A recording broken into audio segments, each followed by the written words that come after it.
Plane rest हो गया तो मैंने देखा कि हर तरफ आग ही आग लगी हुई थी, स्मोक था, पूरा ब्लैकआउट हो गया था, कुछ नज़र नहीं आ रहा था। जब मुझे उन्होंने बताया कि बालाज शहीद हो चुका है, मेरी आंख में एक आंसू नहीं आया।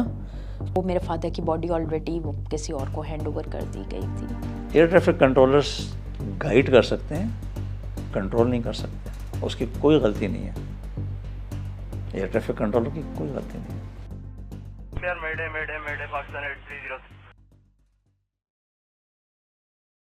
अस्सलाम वालेकुम नाज़रीन, आज एक नई वीडियो के साथ आपकी खिदमत में हाज़िर हूँ।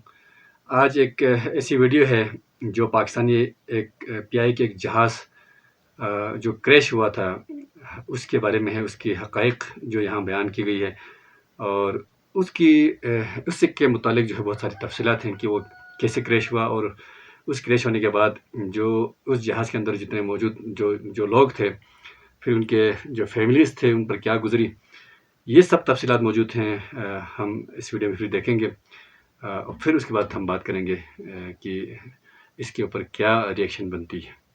तो चलें जी, स्टार्ट करते हैं। 22 मई 2020 आज जुम्मतुल विदा का दिन है।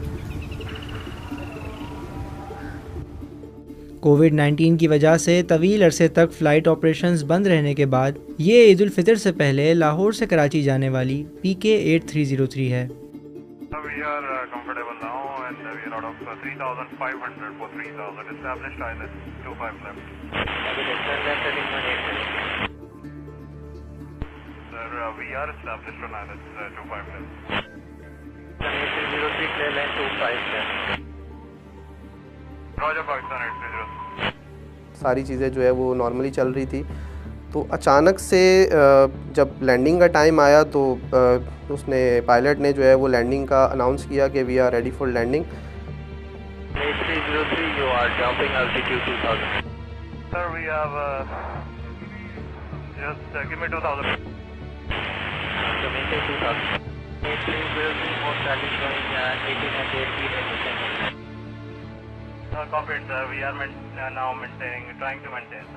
वो जब फर्स्ट अटैम्प्ट किया है उन्होंने और बेली लैंडिंग की है तो लोग इतने डिस्टर्ब हो गए थे कि वो जहाज़ के वॉकवे में आ गए थे, अपनी सीट से उठ के वॉकवे में आ गए थे और जब दोबारा टेक ऑफ हुआ तो उस वक्त तक वो वॉकवेस में खड़े हुए थे।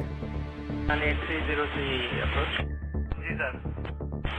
Prepare to be turning left. We'll proceeding back sir, we have lost engines.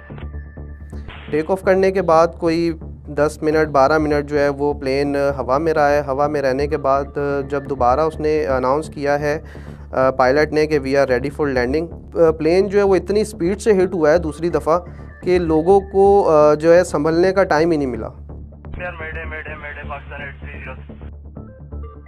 और PIA की ये परवाज़ 91 मुसाफिर समेत अपनी मंजिल से तकरीबन 1 किलोमीटर दूर आबादी में जा गिरती है।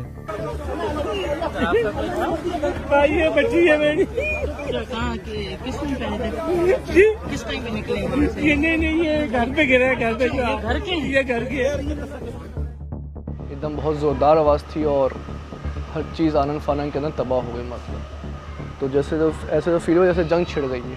सारी बिल्डिंगें लर्ज गई थी और बहुत ज़्यादा धमाका हुआ था। उसके बाद फिर धुआं और आग ही आग थी, तो फिर अंदाज़ा हुआ कि कोई जहाज़ गिर गया है, तो जिसकी वजह से ये आग है। इतने में हमारा व्हाट्सएप ग्रुप जो बालाज ने खुद ही बनाया था फैमिली का, उसमें मेरे भाई की पोस्ट लगी हुई थी, plane crash 8 model colony Karachi, सिर्फ इतना लिखा हुआ था।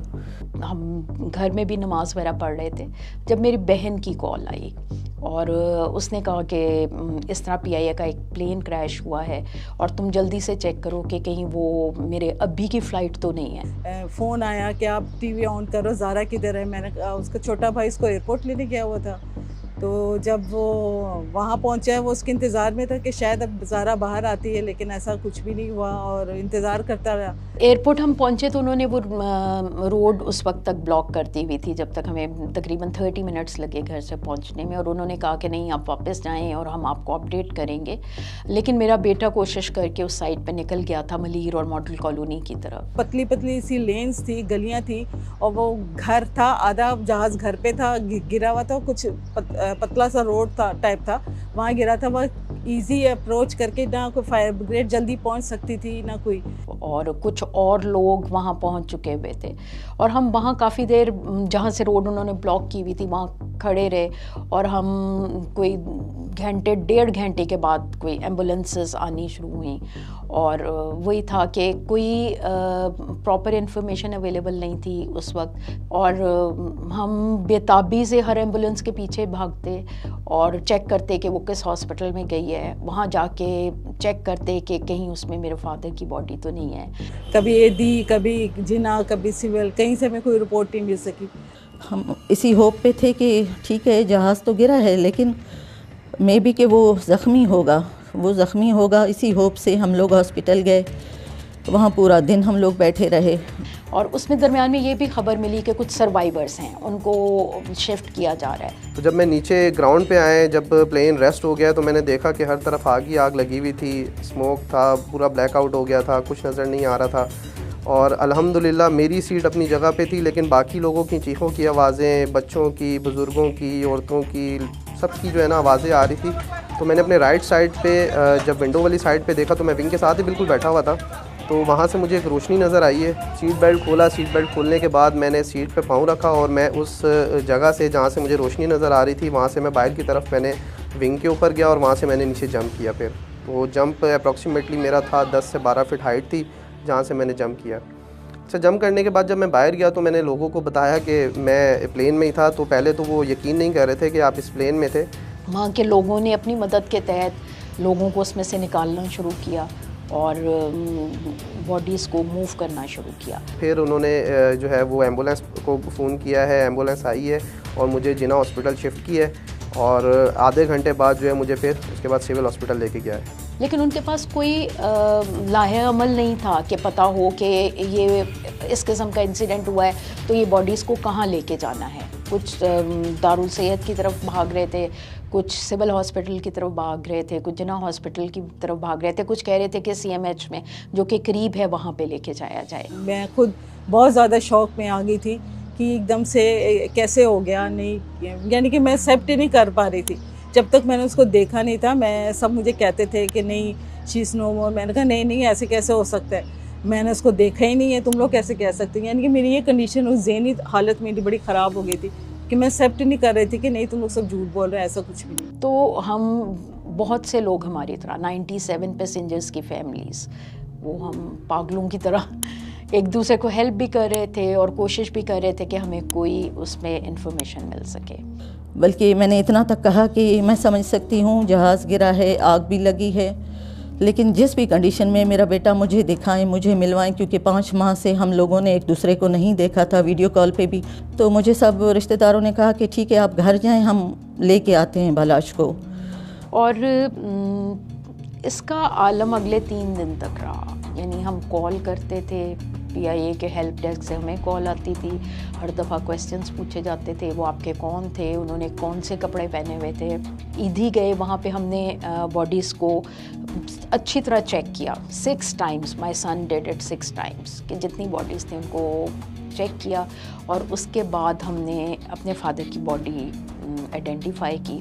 और जब उन्होंने हमें कहा छिपा पे कि आप ऐसा करें कि आप जिना हॉस्पिटल चले जाएं और वहाँ जाके वो ये नेशनल डिज़ास्टर मैनेजमेंट की टीम आई हुई है, आप उनसे कांटेक्ट करें और वहाँ पे आपको कुछ पेपर वर्क करना होगा और उसके बाद आके आप बॉडी क्लेम कर सकते हैं। लेकिन फिर 1 दिन के बाद हमें पता लगा कि उसकी यानी कि एडी में है। वहाँ से फिर हम लोग गए, वहाँ जाके हमने उसे शिनाख्त किया और फिर उसको हमने दफनाया ईद वाले दिन, ईद के पहले दिन। मगरिब के ऐन करीब जो है बालाश की बॉडी मेरे भाइयों को मिली और मैंने जब मुझे उन्होंने बताया कि बालाश शहीद हो चुका है, मेरी आंख में एक आंसू नहीं आया, क्योंकि 1 हफ़्ता पहले ही बालाश ने जो शोधा के वर्षा को जर्नल्स तमगे देते हैं, सल्यूट करते हैं, वो मूवी जो है वो वीडियो भेजी थी अपने उसी व्हाट्सएप ग्रुप में और मुझे नीचे लिखा था कि mama you are brave mother in this whole universe.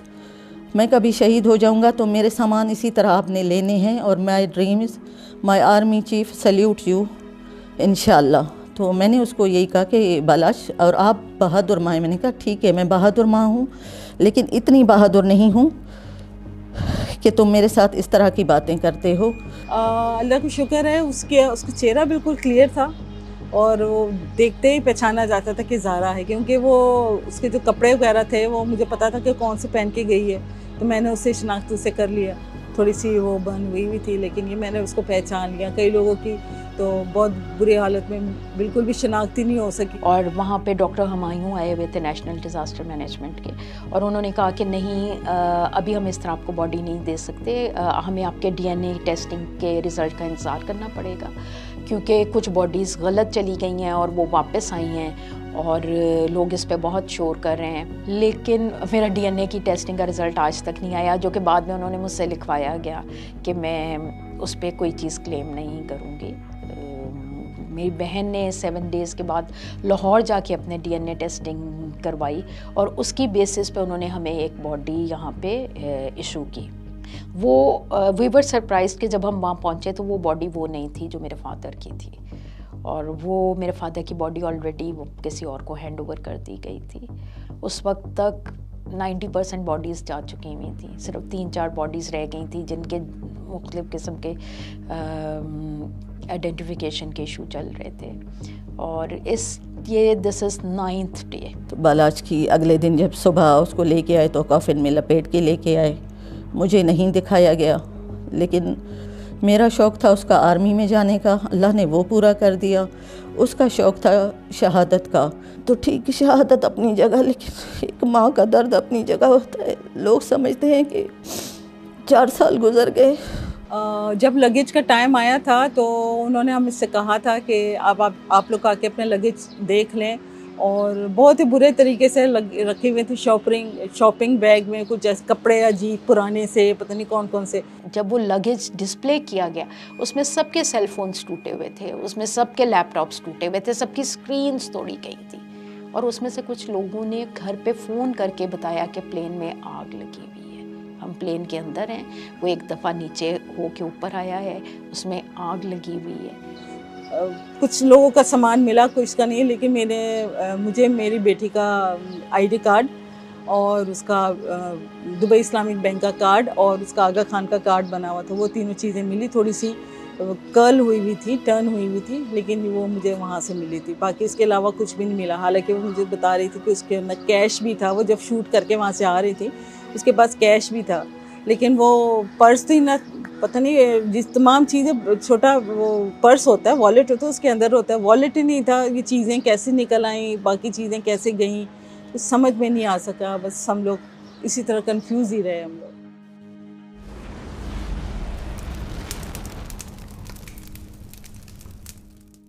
तो कितना आसान है एक जहाज़ को गिरा देना? बहुत मुश्किल काम। कैसे गिरा सकते हैं, बहुत मुश्किल काम है।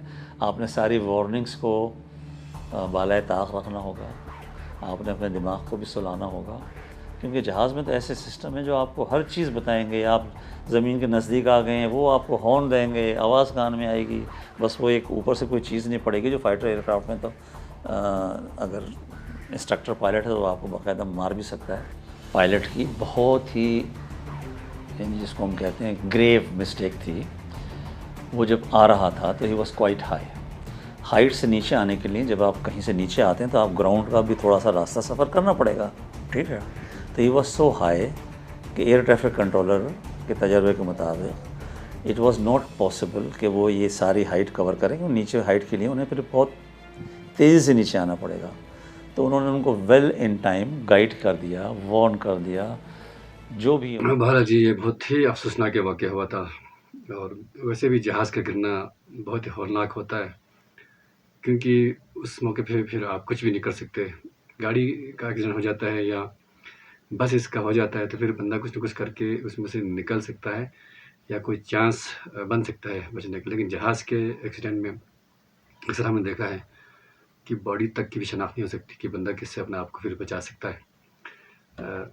हम इस्लामाबाद में थे कुछ अर्सा पहले, तो वहाँ पे फिर भूजा एयरलाइन का इस तरह हादसा हुआ था। तो वो किसी आबादी में तो नहीं गिरा था, लेकिन गंदम के खेतों के अंदर वो गिरा था जहाज़। जब उस वक्त हम मीडिया में काम कर रहे थे तो सारी रात भर जो है वो सफ़ेद कपड़ों के अंदर गोश्त के जो लोथड़े होते हैं वो उसमें जमा करके उसको गठरी बांध के लेके आते रहे सारी रात। और फिर जो पिम्स अस्पताल के सहन के अंदर इतनी जो है वो थैले रखे हुए थे, गड्डियाँ रखी हुई थी कि समझ नहीं आ रही थी कि ये हुआ क्या है। तो बड़ा खौफनाक किस्म का होता है ये हादसा जहाज़ का। तो अल्लाह इन सब की मग़फ़िरत फरमाए जो इस जहाज़ में शहीद हुए। तो बड़ा मुश्किल होता है। और मेरा ख़्याल है कि जो एयरपोर्ट्स हैं, हम ज़्यादातर ये चाहते हैं कि कॉलोनियाँ जो सोसाइटीज़ है वो एयरपोर्ट के आसपास में बन जाएँ, लेकिन बड़ा खौफनाक होता है ये। मेरा अपनी राय ये है कि जो एयरपोर्ट्स हैं वो आबादी से काफ़ी दूर होनी चाहिए, ताकि अगर जहाज़ कोई गिर भी जाए तो फिर आबादियों को नुकसान ना हो। जो लोग घरों में बैठे हुए हैं, आराम से सुकून से बैठे हुए होते हैं, उन लोगों का कम से कम नुकसान ना हो। तो ये थोड़ी सी इस तरह की चीज़ें इंतज़ामी चीज़ें हैं, उनको हमें ख्याल करना चाहिए वैसे। तो बहरहाल बड़ा खौफनाक किस्म का ये हादसा था। और लोग जो लवाहिकीन हैं वो कुछ ही देर में उनको रिसीव करने वाले थे, लेकिन फिर उन्होंने उनको रिसीव करने के बजाय उनकी बॉडीज़ को रिसीव की। इस तरह के हादसात में अक्सर हमने देखा है कि जवान लोग होते हैं, कुछ इस तरह ये फ़ौज का जो ऑफ़िसर था, नया ऑफ़िसर था, या कुछ ऐसे लोग होते हैं जिनकी नई शादी हो जाती हैं। बोजा एयरलाइन में भी ऐसा ही हुआ था कि बहुत सारे ऐसे जोड़े थे जो कराची से मरी घूमने के लिए आए हुए थे। तो फिर वहाँ पे फिर वो उनका आखिरी सफ़र साबित हुआ। तो बहरहाल इस तरह के हादसा बड़े खौफनाक और हौलनाक होते हैं।